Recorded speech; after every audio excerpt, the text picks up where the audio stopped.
somos o resultado da herança genética, a herança espiritual e a educação que recebemos, certo? Ela entendeu bem? Nós, como se fala de genética, nós somos frutos de três genéticas.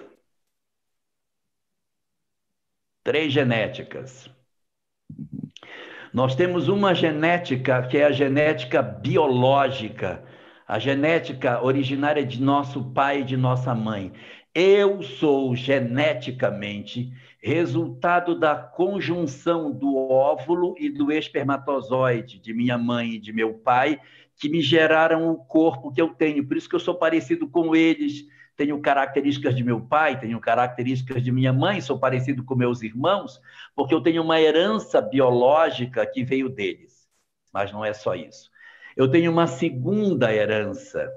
Além desta herança biológica, eu tenho uma segunda herança, a minha herança espiritual, porque eu sou filho de meu pai e de minha mãe, mas eu sou filho de mim mesmo. O corpo que eu tenho é resultado da genética de meu pai e de minha mãe, mas é também resultado daquilo que eu fui, porque eu imprimi sobre as características genéticas de meu pai e minha mãe mutações no material genético primeiro que promoveram nele alterações que fizeram o corpo ter algumas doenças que eu tenho que meus irmãos não têm.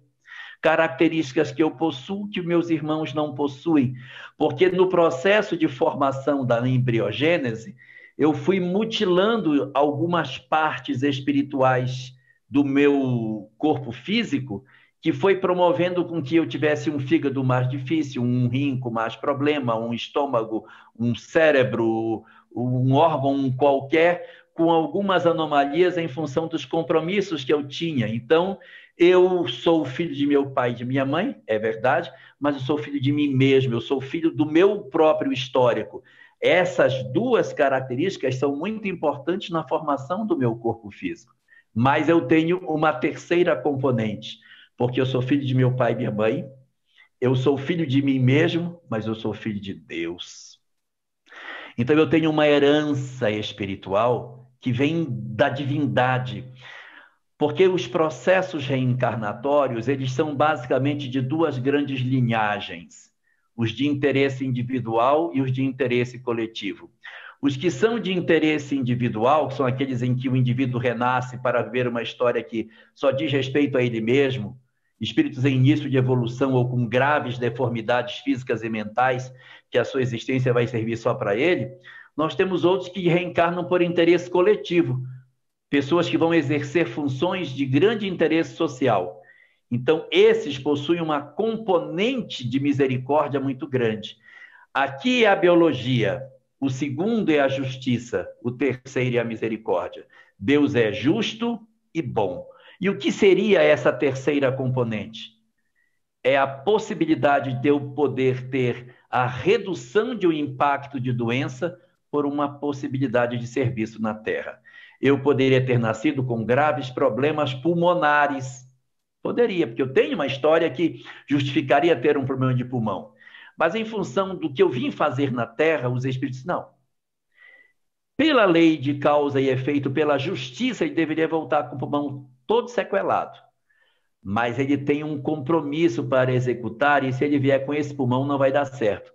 Então, nós vamos fazer o quê? Nós vamos interferir para que a influência malsã do espírito não alcance o corpo. Então, ele renasce com o corpo sadio, mas o espírito é doente. Ué, mas não é o espírito que modela o corpo? É.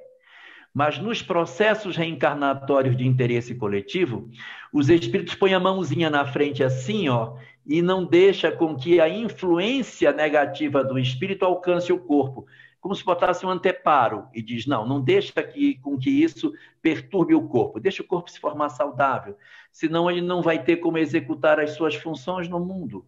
Então a gente renasce espírito doente, corpo sadio. Com que perspectiva?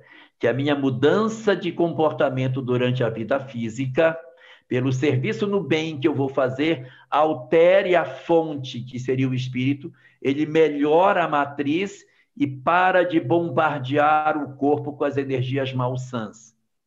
Se eu não fizer essa mudança, se eu abandonar o propósito do bem ou continuar na minha conduta equivocada, eu não melhoro espiritualmente. Então, o bombardeamento do espírito para o corpo vai continuar acontecendo e eu vou adoecer mais tarde. E isso vai dar origem a um dos fenômenos estudados por Martins Peralva na obra O Pensamento de Emmanuel, quando ele fala das chamadas predisposições mórbidas, que é uma genética espiritual onde, em função do desequilíbrio do espírito e a misericórdia de Deus, as doenças são refreadas, mas se o espírito não cuidar, no futuro elas voltam a eclodir. Aquilo acaba só retardando. Se ele souber cuidar, refreia-se, ele muda e as doenças desaparecem e não se manifestam. Então, respondendo aí quem fez a pergunta, a genética nossa são 3 elementos: meu pai e minha mãe, meu próprio passado e a misericórdia de Deus.